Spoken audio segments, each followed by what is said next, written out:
Welcome everyone. तो आप सबका एक बार फिर से स्वागत है आपके इंग्लिश के YouTube platform English with people sir में। सब्जेक्ट वर्ब एग्रीमेंट, आप सब जानते हैं कि सब्जेक्ट वर्ब एग्रीमेंट ये ग्रामर का एक बहुत ही इंपॉर्टेंट टॉपिक है और इसके बिना आप एग्जाम में अच्छा स्कोर नहीं कर सकते।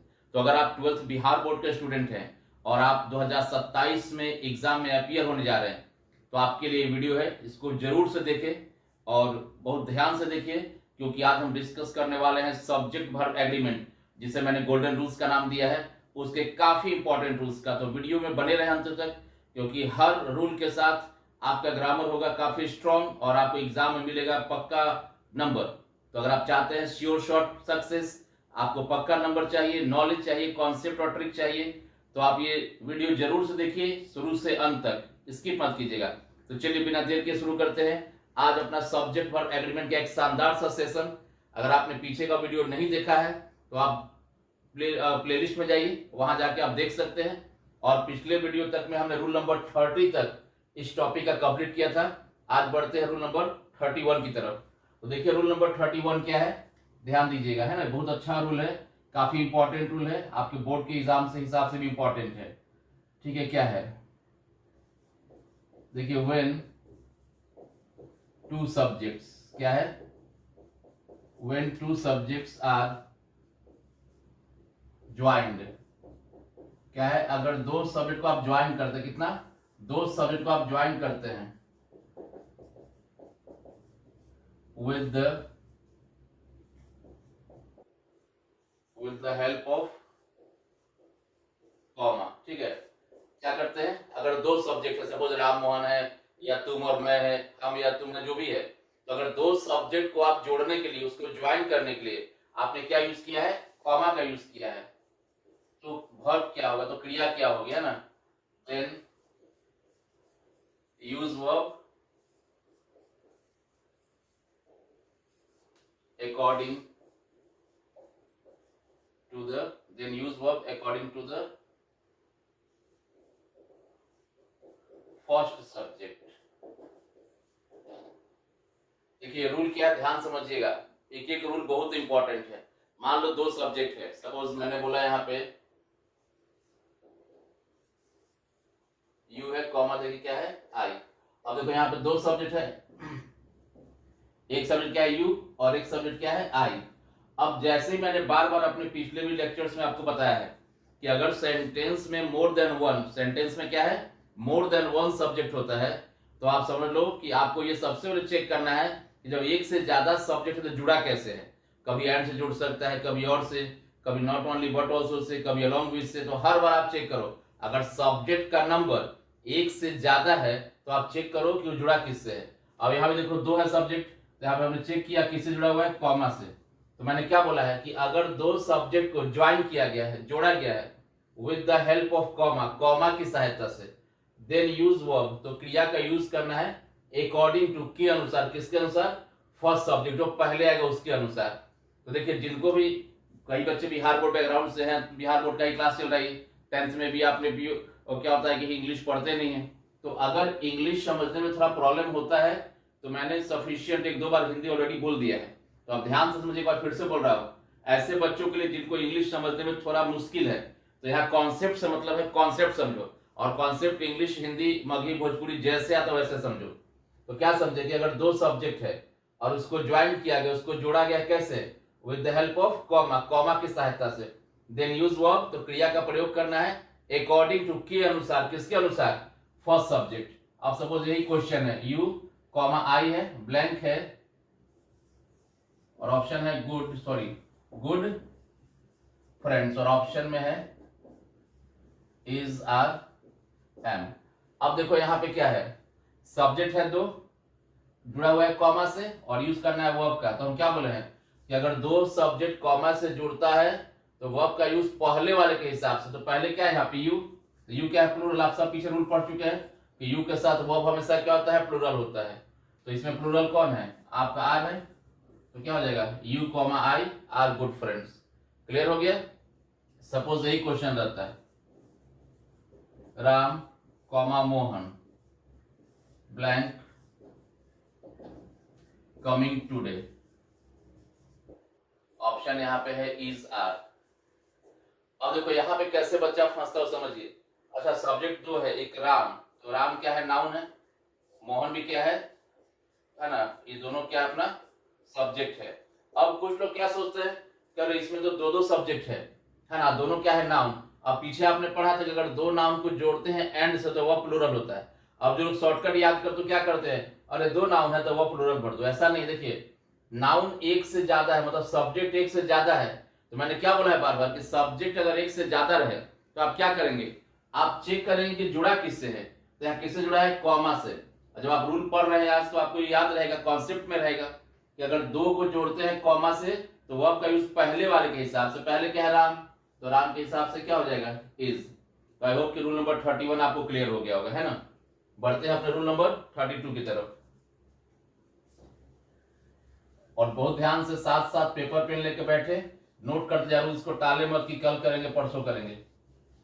बिल्कुल एग्जाम ओरिएंटेड है ये, है ना, एग्जाम ओरिएंटेड हम लोगों ने आपका ये सीरीज स्टार्ट किया है। पूरा आपको रखना है जोन, भाई 12 में बेहतर करना है तो वीडियोस को जरूर से देखिए, लाइक कमेंट शेयर जरूर कीजिएगा पसंद आता है तो। अब देखिए रूल नंबर जो 32 है वो क्या है, रूल नंबर 32 है आपका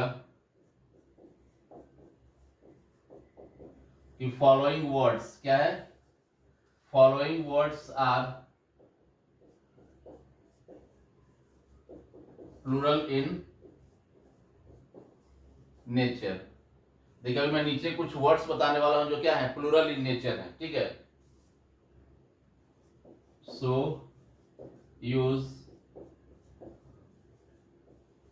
plural verb with them.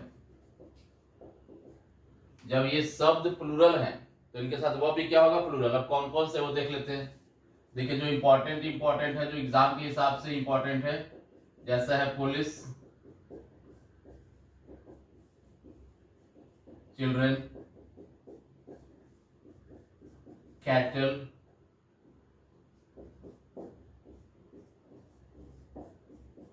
People, gentry, poultry,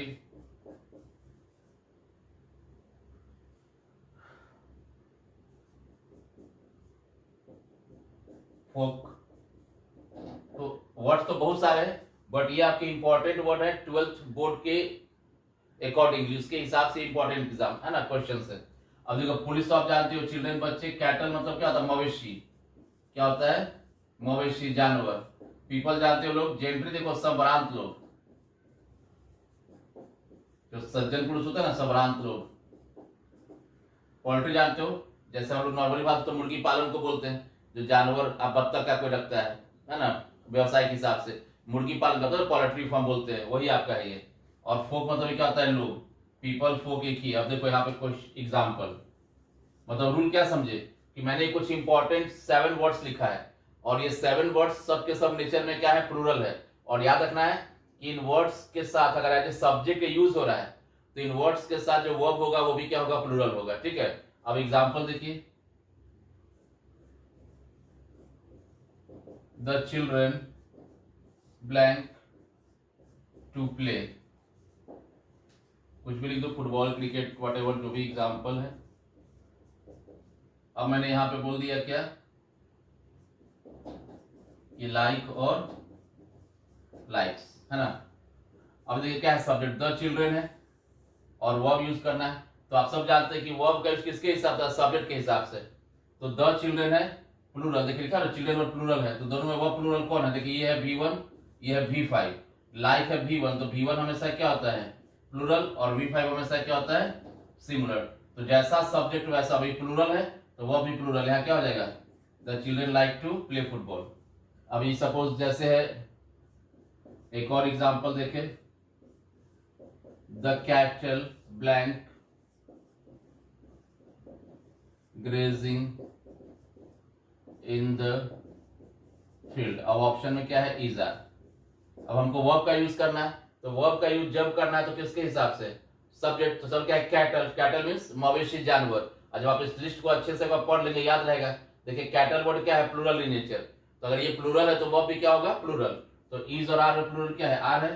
तो द कैटल आर क्या हो जाएगा? The cattle are grazing in the field. तो रूल नंबर 31 और 32 आपको क्लियर हो गया होगा। चलिए बढ़ते हैं अपने रूल नंबर 33 की तरफ। और काफी इंपॉर्टेंट रूल्स है और वीडियो स्किप नहीं करना है, पूरा ध्यान से देखना है ना। एक बार में आप नहीं देख सकते, 2 बार में देखो, 3 बार में देखो, लेकिन कहीं पे मिस नहीं करना है, स्किप नहीं करना है, क्योंकि कब क्या पढ़ाते पढ़ाते कौन सी इंपॉर्टेंट बात निकल के आ जाए, है ना मुझे पता है ना आपको पता है, क्योंकि स्क्रिप्टेड तो है नहीं, पढ़ाते पढ़ाते जो चीजें आ जाए सामने इंपॉर्टेंट। अब देखिए नंबर 33 क्या है। अब मान लो कोई सेंटेंस है, ठीक है, उसका स्ट्रक्चर क्या है? स्ट्रक्चर समझते हैं आप सब? क्या है? बनावट, ठीक है। स्ट्रक्चर यानी कि बनावट। तो स्ट्रक्चर ऑफ अ सेंटेंस। अब मान लो कि मैंने कोई भी आपको एग्जाम में आ गया, तो उसका स्ट्रक्चर क्या है? Noun plus preposition plus noun, है ना, ऐसा स्ट्रक्चर है। तो इस केस में क्या होता है? इस केस में होता है verb according to the first subject. क्या होता है? Verb according to the first subject. देखो आप समझो क्या बोला मैंने, क्या अगर शुरू में नाउन रहे, क्या रहे? नाउन। नाउन पहचानने आता है, Ram Mohan Sohan water cow dog कुछ भी। प्रीपोजिशन आप सब जानते हैं, 12 में पढ़ना भी है, इन है, ऑन है, एट है, आफ्टर है, बिफोर है, ये सब प्रीपोजिशन है। बिटवीन है, अमंग है ना, एट है। तो नाउन प्रीपोजिशन और फिर से क्या रहे? नाउन। अगर कोई सेंटेंस आपको दिखे कि नाउन है, वापस क्या है? प्रीपोजिशन और फिर से क्या है? नाउन। तो उस केस में क्या करना है? Verb according to the first subject. Verb का यूज किसके हिसाब से होगा? पहले वाले के हिसाब से। यानी कि ये जो पहला वाला नाउन है, यही डिसाइड करेगा कि जो वर्ब यूज होने वाला है दैट विल बी सिंगुलर और प्लूरल, वो सिंगुलर होगा कि प्लूरल होगा। अब देखो दिखने में जितना आसान लगता है उतना आसान है भी नहीं, हमको प्रैक्टिस करना होगा, क्योंकि एग्जाम में तो कौन सा रूल से क्वेश्चन आएगा आपको भी नहीं मालूम, हमको भी नहीं मालूम। तो हम लोग जब ये टॉपिक खत्म कर लेंगे तो सब्जेक्ट और एलिमेंट का प्रैक्टिस सेट ले आएंगे विद डिस्कशन। इसीलिए आप लोग चैनल पर बने रहिए, क्योंकि अगर आप खाली रूल देख के छोड़ देंगे ना तो फिर फायदा नहीं है। रूल देख के करेंगे तो 50% बनेगा जो डायरेक्ट याद करने वाला है, लेकिन जो थोड़ा कॉन्सेप्चुअल है, जिसको प्रैक्टिस चाहिए, वो नहीं बनेगा। तो वीडियो में लगातार बने रहिए, रोज अपडेट्स को पाने के लिए बेल आइकन को प्रेस करके रखिए, है ना। तो अब देखो इसका एग्जांपल देखते हैं। जैसे मैंने बोला the water of these rivers blank very dirty. क्या है? The water of this reverse blank very dirty. Option में क्या है? इज आर है। अब यहाँ पे गलती क्या? तो देखो बच्चा कहाँ गलती करता है, क्योंकि आप सब बच्चे हैं, आप देख रहे हैं, तो आप भी गलती कर सकते हो। देखता है रिवर्स है तो रिवर्स तो प्लूरल फट से आर बढ़ जाता है। ये हड़बड़ाना नहीं, देखिए आपको लगा कि रिवर्स से आर होगा, ठीक है, सोच लो कोई बात नहीं है, लेकिन हमको पूरा सेंटेंस पढ़ना चाहिए। सेंटेंस का एक एक वर्ड पढ़ना चाहिए, कहीं पे कोई ट्विस्ट आ सकता है। तो क्या है? वाटर है, द वाटर ऑफ क्या है? प्रीपोजिशन है, और वापस में क्या है? रिवर्स। रिवर्स क्या है? आपका नाउन है। तो नाउन प्रीपोजिशन नाउन, तो क्या होता है? Verb according to first. तो पहले क्या है? वाटर। तो वाटर क्या है? सिंगुलर है, या क्या हो जाएगा? Is. The water of this rivers is very dirty. Are नहीं होगा क्योंकि पहले वाले के हिसाब से। एक और एग्जांपल दिखाते हैं आपको, देखिए the boys of this class blank very hard working, और ऑप्शन में क्या है? Is are. अब देखो क्या है? The boys of this class blank very hard working. अब देखो यहाँ क्या है? बॉयज नाउन है, ऑफ क्या है? प्रीपोजिशन, क्लास क्या है? नाउन। तो noun plus preposition plus noun क्या होता है? वर्ब अकॉर्डिंग टू पहला फर्स्ट बॉयज है, तो बॉयज के हिसाब से क्या होगा? Plural. The boys of this class are very hard working. तो ये था आपका रूल नंबर 33। बढ़ते हैं अपने आगे नेक्स्ट रूल नंबर 34 की तरफ।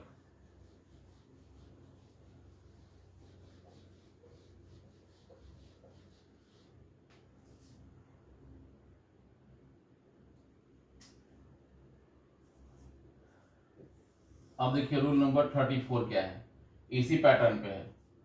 अभी तो आपने देखा कि नाउन प्रीपोजिशन, और क्या था, नाउन था, लेकिन यहां पे देखो क्या है, नाउन, प्रीपोजिशन और सेम नाउन। देखिए सेम नाउन का मतलब क्या कि जो नाउन यहां पे है वही नाउन यहां पर है, याद रखिएगा, दोनों नाउन सेम है। देखिए हम क्या लिखे हैं, पिछला रूल क्या था जो नंबर 33 था कि noun plus preposition plus noun, वहां तो पैटर्न तो सेम था, लेकिन डिफरेंस क्या था, जो 33 नंबर रूल था वहां पे यहाँ का नाउन अलग था और यहाँ का नाउन अलग था, प्रीपोजिशन तो वहां भी था बीच में और था तो दोनों नाउन, लेकिन डिफरेंस क्या है कि प्रीपोजिशन के पहले और प्रीपोजिशन के बाद ये दोनों नाउन वहां पे डिफरेंट डिफरेंट था। देखिए ना, कहीं पे वाटर और रिवर्स था, बॉयज और क्लास था, लेकिन यहाँ पे क्या कंडीशन है कि अगर प्रीपोजिशन के पहले और प्रीपोजिशन के बाद दोनों वाला नाउन सेम हो तो क्या होगा, सोचो कभी ऐसा हो तो क्या हो, क्या होगा बताइए। तो यहाँ वर्ब क्या होगा, सिमुलर, याद रखिएगा, है ना, वर्ब क्या होगा, सिमुलर। अब देखिए और एक और याद रखना, अगर दोनों सेम है तो ये दोनों जो नाउन है ये भी क्या हो जाएगा, सिमुलर ही होगा, याद रखिएगा, याद रखना है बहुत ध्यान से। अगर प्रीपोजिशन के पहले और बाद में दोनों में क्या है, सेम नाउन है, तो पहला तो कंडीशन कि दोनों नाउन क्या होगा, सिमुलर भी याद रखना। क्यों, क्योंकि एरर में आ सकता है क्वेश्चन, आपको आता है ना 4 सेंटेंस कि सुनो इसमें से कौन सा सही है कौन सा गलत है, तो प्रीपोजिशन के पहले और बाद में अगर नाउन सेम है, दोनों एक ही नाउन है, तो दोनों का दोनों क्या होगा, सिमुलर। अब वर्ब भी क्या हो जाएगा, सिमुलर। अब एग्जांपल से समझते हैं इसको, जैसे देखो, ship after ship blank selling, है ना, क्या है, was work, man after man blank killed, यहां भी क्या हो जाएगा, वाज वर्क। अब देखो शिप क्या है, नाउन है, ये क्या है, प्रीपोजिशन, और फिर ये भी नाउन, लेकिन देखो सेम नाउन है, तो हम क्या बोले कि अगर प्रीपोजिशन के पहले और प्रीपोजिशन के बाद सेम नाउन रहेगा तो दोनों नाउन भी क्या रहेगा, सिमुलर। अगर कोई ऐसा बोलता है कि शिप्स, शिप्स, तो गलत हो जाएगा, है ना, याद रखिएगा, वो क्या हो जाएगा, गलत हो जाएगा, ध्यान रखिएगा, शिप्स आफ्टर शिप्स नहीं होगा। याद रखिएगा कि अगर प्रीपोजिशन के पहले और प्रीपोजिशन के बाद में एक ही सेम नाउन आ रहा है, तो वही नाउन रिपीट हो रहा है, तो दोनों नाउन सिमुलर होगा और वह भी क्या होगा, सिमुलर। देखो अब यहाँ पे क्या है, मैन आफ्टर मैन, जो कि ये सिमुलर है, ये भी क्या है, सिमुलर, तो दोनों नाउन सेम है ना, तो वह भी क्या हो जाएगा, सिमुलर। तो हो गया कितना टोटल आपका, 34।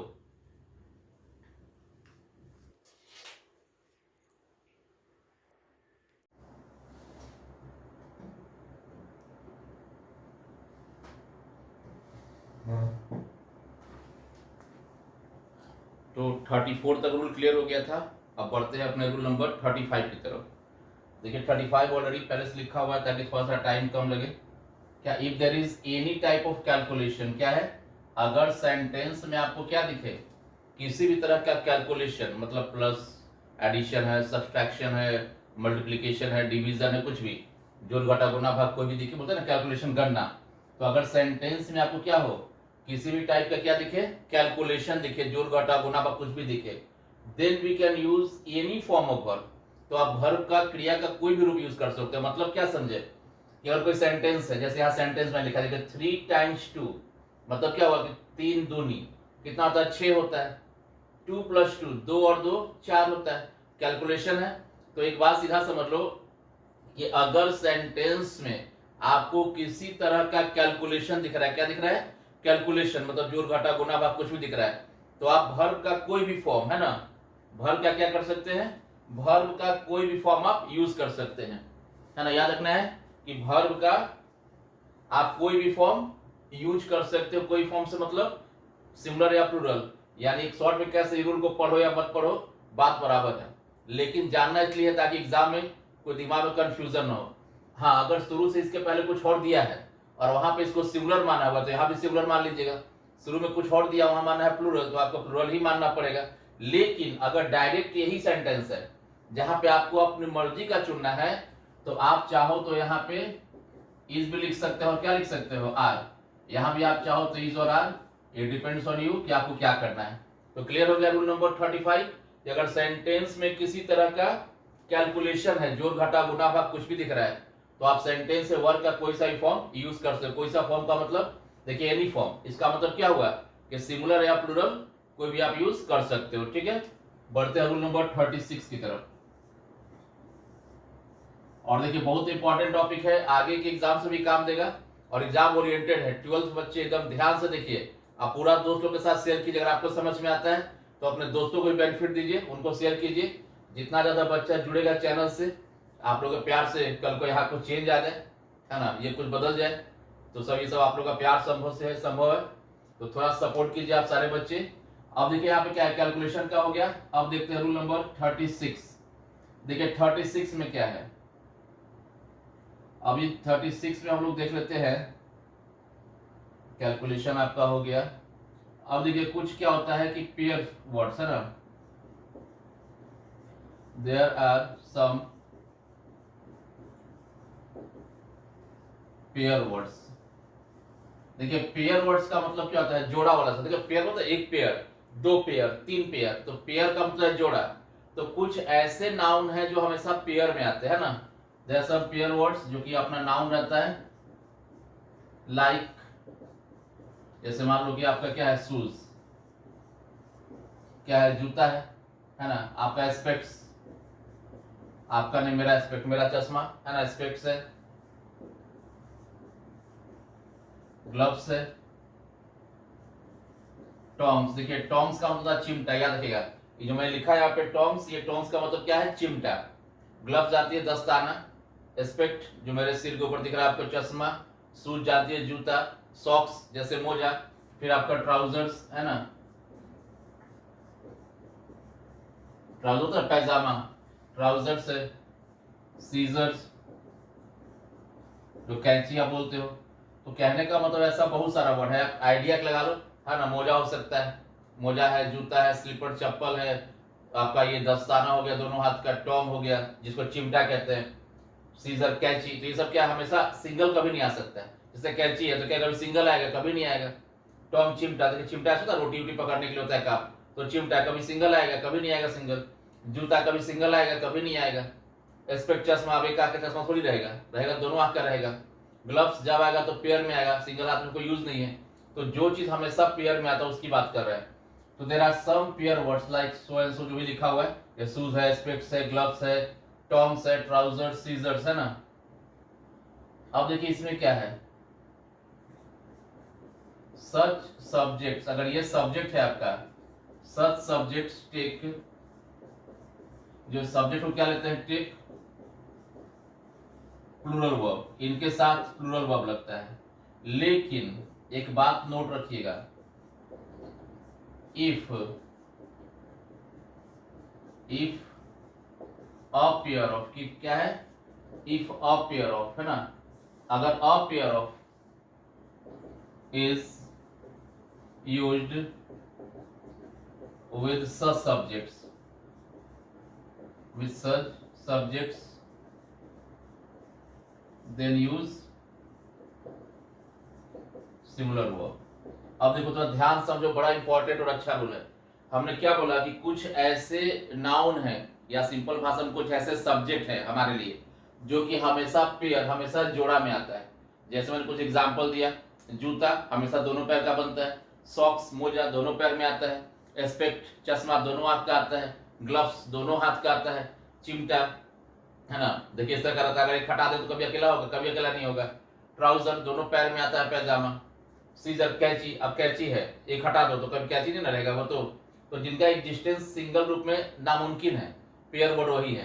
तो हमने क्या बोला कि अगर ऐसे पेयरिंग वाले noun as a subject use होते हैं तो वर्ब क्या होगा, प्लूरल होगा। पहला तो बात क्लियर कि अगर पेयर वाला कोई नाउन आपका सब्जेक्ट के रूप में आ रहा है तो you have to use plural form of verb. ठीक है, अब क्या है, नोट है जिसको ध्यान देना है। इफ, अगर, अ पेयर ऑफ, अगर क्या हो, अ पेयर ऑफ इज यूज्ड, अगर अ पेयर ऑफ का यूज हो जाए विद सच सब्जेक्ट, इसमें से किसी के साथ भी, या ऐसे कोई भी और, चूंकि यहां देखिए डॉट डॉट किया हुआ है, तो अगर ऐसे किसी भी सब्जेक्ट के साथ क्या यूज हो जाए, अ पेयर ऑफ, तो फिर वर्ब क्या होगा, सिंगुलर। अब एग्जांपल से ज्यादा अच्छा क्लियर होगा।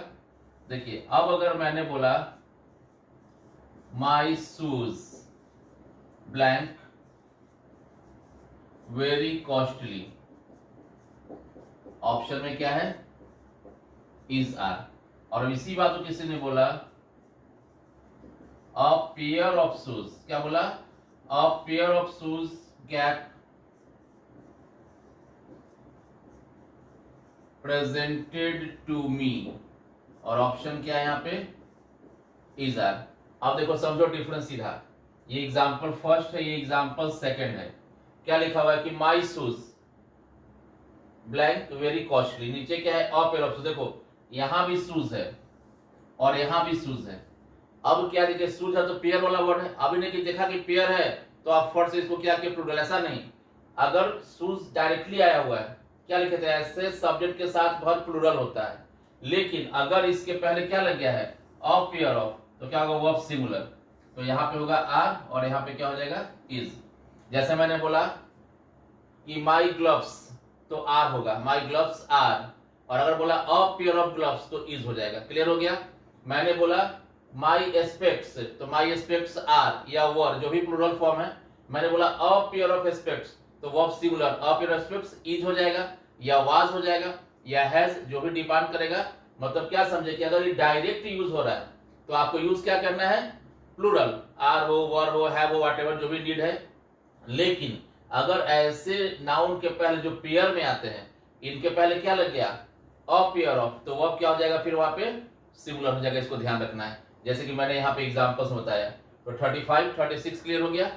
चलिए बढ़ते हैं रूल नंबर 37 की तरफ।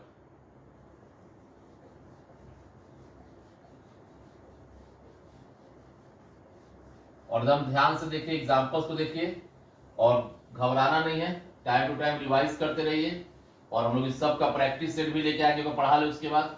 और प्रैक्टिस सेट में भी जितना भी क्वेश्चन डिस्कस करेंगे उन सारों को हम लोग क्या करेंगे, वहां पे आंसर्स के साथ कि आंसर क्यों हुआ, ये एग्जांपल कौन से रूल पे है, वो भी एक बार रिकॉल करेंगे। तो आप अगर यहाँ पे अच्छे से पढ़ रहेंगे तो वहां फिर आपको दिक्कत नहीं होगी। चलिए 37। अब देखिए 37 क्या है,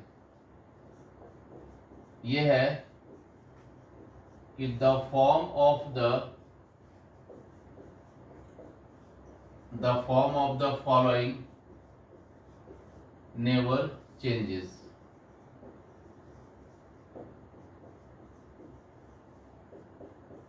No matter whatever the subject is। अब देखो मैंने क्या लिखा है कि the form of the following never changes. अभी नीचे मैं कुछ लिखने वाला हूं, तो क्या बोला, उसका फॉर्म कभी चेंज नहीं होता है। नो मैटर, कोई फर्क नहीं पड़ता, what ever the subject, subject कुछ भी हो, मतलब सब्जेक्ट सिंगुलर हो चाहे प्लूरल हो, इससे कोई फर्क नहीं पड़ेगा। जो मैं भी कुछ लिखने वाला हूं उनका फॉर्म कभी चेंज नहीं होता है। कौन कौन सा है देख लीजिए। फर्स्ट है एज फॉलोज, सेकेंड है एज रिगार्ड्स, और थर्ड है एज कंसर्न्स। ठीक है, ये तीन जो मैंने लिखा, ये तीनों का form as follows, as regards और एज कंसर्न्स, इन तीनों का फॉर्म कभी बदलता नहीं है, चाहे सब्जेक्ट कुछ भी हो। यानी कि सब्जेक्ट कुछ भी का मतलब क्या, सब्जेक्ट सिंगुलर हो या प्लूरल, जब आएगा तो क्या आएगा, एज फॉलोज, एज रिगार्ड्स और एज कंसर्न्स। ठीक है, अब देखते हैं एग्जाम्पल से ज्यादा क्लियर होगा, क्योंकि एग्जाम्पल के बिना क्लियर करना संभव नहीं है ना। देखिए मैंने बोला द इंपॉर्टेंट पॉइंट ब्लैंक है, एज वापस ब्लैंक है। अब देखो यहां पे मैंने ऑप्शन दिया इज और आर, और यहां पे क्या दिया, फॉलो और फॉलोज। ठीक है, अब देखिए यहां पे क्या है, द इंपॉर्टेंट पॉइंट ब्लैंक, वापस एज ब्लैंक, यहाँ पे इज आर इसके लिए और वहां पे फॉलो और फॉलोज। अब नीचे एक और एग्जांपल देखते हैं, the important points blank as blank, और यहां भी सेम ऑप्शन है इज और आर, फॉलो और फॉलोज। अब देखिए द इंपॉर्टेंट पॉइंट है तो सिंगुलर है, तो वर्ब क्या हो जाएगा, सिंगुलर इज। यहाँ क्या है, इंपॉर्टेंट पॉइंट्स, देखो यहाँ पॉइंट है, यहाँ क्या है, पॉइंट्स, तो प्लूरल, तो वर्ब क्या हो जाएगा, प्लूरल। अब यहां तक तो देखो ठीक है। अब मैंने क्या बोला कि एज फॉलोज, एज रिगार्ड्स और एज कंसर्न्स, इन तीनों का रूप कभी नहीं बदलता है। कभी नहीं बदलने का मतलब कि चाहे सब्जेक्ट कुछ भी हो, सब्जेक्ट सिंगुलर है चाहे सब्जेक्ट प्लूरल। अब यहाँ पे देखिए एज है तो हम लोग मान जाते हैं कि एज क्या होता है, फॉलोज, तो यहाँ भी क्या भरेंगे, फॉलोज। यहाँ भी एज के साथ भरना, तो यहाँ भी क्या भरेंगे, फॉलोज। मतलब क्या समझे, देखिए कोई अंतर पड़ा। द इंपॉर्टेंट पॉइंट इज था, इंपॉर्टेंट पॉइंट था फिर भी फॉलोज हुआ, पॉइंट्स है आर है फिर भी क्या हुआ, फॉलोज हुआ।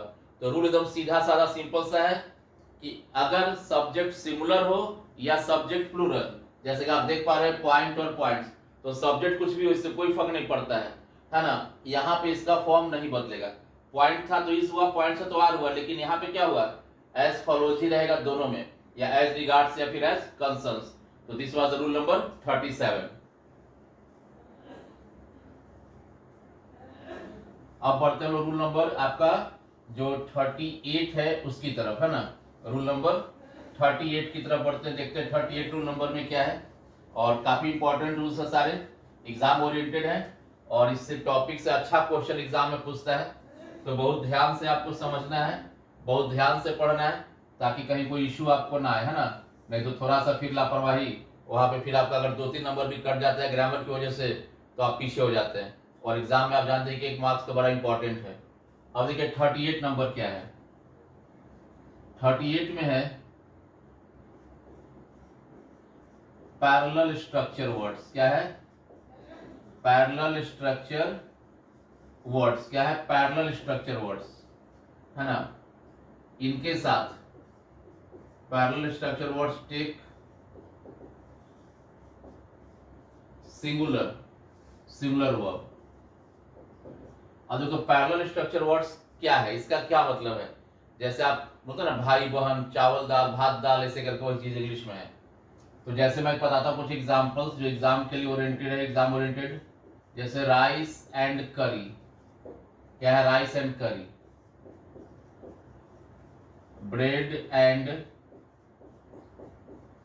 Butter, bread and jam,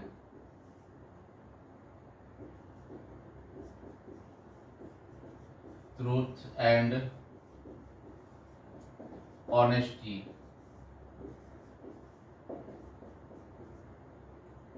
whisky and soda,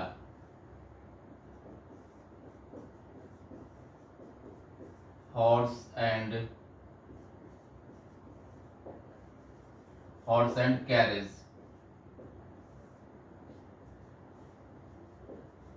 hammer and chisel,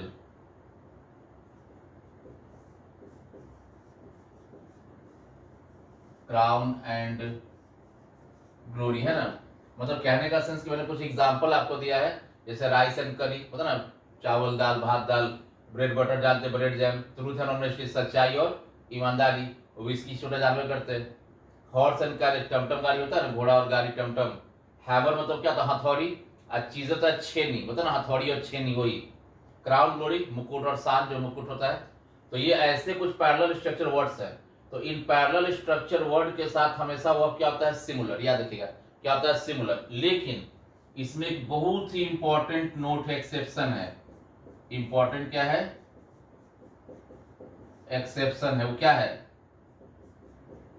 और ये पूछा हुआ क्वेश्चन है, टाइम एंड टाइड, जिसको आप हिंदी में समय और लहर। टाइम का मतलब समय, टाइड का मतलब लहर, और टाइम मतलब, देखिए ये भी पैरेलल वर्ड है, लेकिन एक्सेप्शन है, time and tide takes plural verb.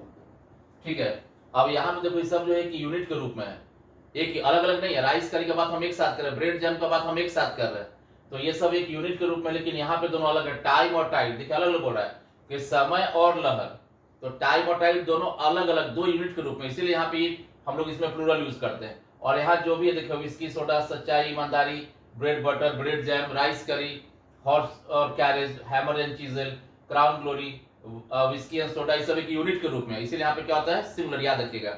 तो रूल क्या समझे कि ऐसे पैरेलल स्ट्रक्चर वर्ड जो कि एक यूनिट के रूप में अपने आप को दर्शा रहे हैं। अब ब्रेड बटर बोल रहे हैं तो क्या आएगा, जब ब्रेकफास्ट के रूप में आ रहा है ना। तो कहने का मतलब क्या समझे कि ऐसे पैरेलल स्ट्रक्चर वर्ड जो कि एक यूनिट के रूप में आपस में आते हैं, दे टेक सिमिलर वर्ब। लेकिन अगर कोई ऐसा पैरेलल वर्ड है जो कि आता तो साथ है लेकिन 2 अलग अलग चीज को दर्शा रहा है, जैसे हम लोग ऑयल एंड वाटर, तेल और पानी 2 अलग चीज है। डू नॉट, हाँ देखिए डू नॉट होता है, डू नॉट मिक्स। अब एग्जांपल देंगे तो अगर एक यूनिट के रूप में है तो वर्ब सिमिलर, और अगर साथ आ रहे हैं पैरेलल वर्ड है लेकिन 2 अलग अलग को दर्शा रहे हैं तो क्या होगा, वर्ब प्लूरल होगा। ठीक है, अब इसका एग्जांपल देख लेते हैं।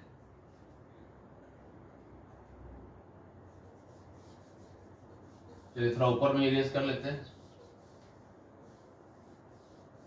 अब देखिए सपोज एग्जांपल, और ये बहुत इंपॉर्टेंट है, टाइम एंड टाइड का ध्यान रखिएगा। Time and tide gap for none, ये मोस्ट इंपॉर्टेंट है। टाइम एंड टाइड, वेट और वेट से, ठीक है। Oil and water gap mix, do not और क्या है, डज नॉट, है ना। फिर है example, truth and honesty blank, है ना। तो ट्रूथ ऑनेस्टी ब्लैंक है, यहाँ पे ऑप्शन है विन और विंस, है ना। इस तरह से ब्रेड एंड बटर, राइस करी, कुछ भी हो सकता है। अब देखिए यहाँ पे जो है 3 एग्जांपल्स मैंने दिया आपको, और ये दोनों इंपॉर्टेंट है बहुत ज्यादा। एक्सेप्शन है तो देखिए टाइम एंड टाइड 2 अलग अलग चीज है लेकिन पैरेलल वर्ड है, तो टाइम और टाइड वेट फॉर नन, क्या हो जाएगा, क्योंकि एक्सेप्शन है तो क्या होगा, वेट। ऑयल एंड वाटर, तेल और पानी, दोनों अलग अलग है ना, दोनों मिक्स नहीं करता, 2 अलग यूनिट के रूप में आ रहा है। यहाँ भी वर्ब क्या होगा, प्लूरल, क्या जगह डू नॉट। लेकिन ट्रूथ ऑनेस्टी, इस लिस्ट में नाम था ना, truth honesty, bread butter, rice करी, तो ये जब पैरेलल एक यूनिट के रूप में आ रहा है ना, सच्चाई ईमानदारी एक साथ आ रहा है, 2 अलग चीज तो है, सच्चाई ईमानदारी एक साथ आ रहा है, तो यहाँ पे क्या होगा, वर्ब सिमिलर, और सिमिलर का उसमें एस लगता है। तो होप कि यहाँ तक रूल आपका क्लियर हो गया। तो फिर अगला जो बचा खुचा रूल है अगले वीडियो में हम लोग खत्म कर लेंगे। तो आज के लिए इतना काफी, और जाते जाते बताइएगा कि जो समझ में आया कि नहीं आपको, ये कमेंट जरूर कीजिए। कमेंट करने में कंजूसी मत कीजिए, अगर हम आपके लिए इतना मेहनत कर सकते हैं तो आप कमेंट करने के लिए 2-4-5 सेकंड का टाइम जरूर दीजिए, क्योंकि आपका कमेंट पॉजिटिव हो चाहे निगेटिव हो, निगेटिव है तो मोटिवेट करेगा कि और ज्यादा इंप्रूवमेंट लाए, है ना, फोर्स करेगा हमको। अगर आप अच्छा फीडबैक देते कि नहीं सर समझ में आ रहा है, तो हिम्मत आता है कि भाई चलो बच्चों को और बेहतर पढ़ाएं और अच्छा करें। तो प्लीज रिक्वेस्ट है कि लगातार इस सीरीज में बने रहिए। अगर आपको 12 में इंग्लिश में अच्छा स्कोर करना है तो, और बता दूं कि अपना हिंदी का चैनल है हिंदी विद विपुल सर, तो आप वहाँ हिंदी के लिए कनेक्ट हो जाइए, वहाँ पे हिंदी की वीडियोस आती हैं और यहाँ पे इंग्लिश की। लेकिन याद रखिए जाते जाते इस वीडियो के बाद कमेंट जरूर कीजिए कि क्लास कैसा लगा, आप समझ पाए कि नहीं, जरूर कमेंट कीजिए। आपके कमेंट के इंतजार में मैं बिल्कुल रहूंगा और आपके हर कमेंट का रिप्लाई भी देता हूं और देता रहूंगा। Thanks, take care, bye. मिलते हैं इसी तरह के रोचक, इंफॉर्मेटिव और बहुत महत्वपूर्ण वीडियो, जो कि अगला सीरीज होगा सब्जेक्ट वर्ब एग्रीमेंट का, और वो होगा लास्ट वीडियो अपना सब्जेक्ट वर्ब एग्रीमेंट का। घबराइए मत, मेरा लास्ट वीडियो नहीं होगा, अभी हम रहने वाले हैं। सब्जेक्ट वर्ब एग्रीमेंट का लास्ट वीडियो होगा, और उसके बाद करेंगे धमाल। इसके ढेर सारे क्वेश्चंस को प्रैक्टिस करेंगे, कुछ नए क्वेश्चंस, कुछ पुराने क्वेश्चंस, कुछ एवरेज क्वेश्चंस, कुछ टफ क्वेश्चंस, लेकिन सारे का करेंगे एक्सप्लेनेशन, ताकि आपका कॉन्सेप्ट हो जाए बिल्कुल crystal clear. Thanks for watching, comment जरूर कीजिएगा, ये प्रॉमिस आप सबको मुझसे करके जाना है अभी। तो चलिए मिलते हैं नेक्स्ट वीडियो में।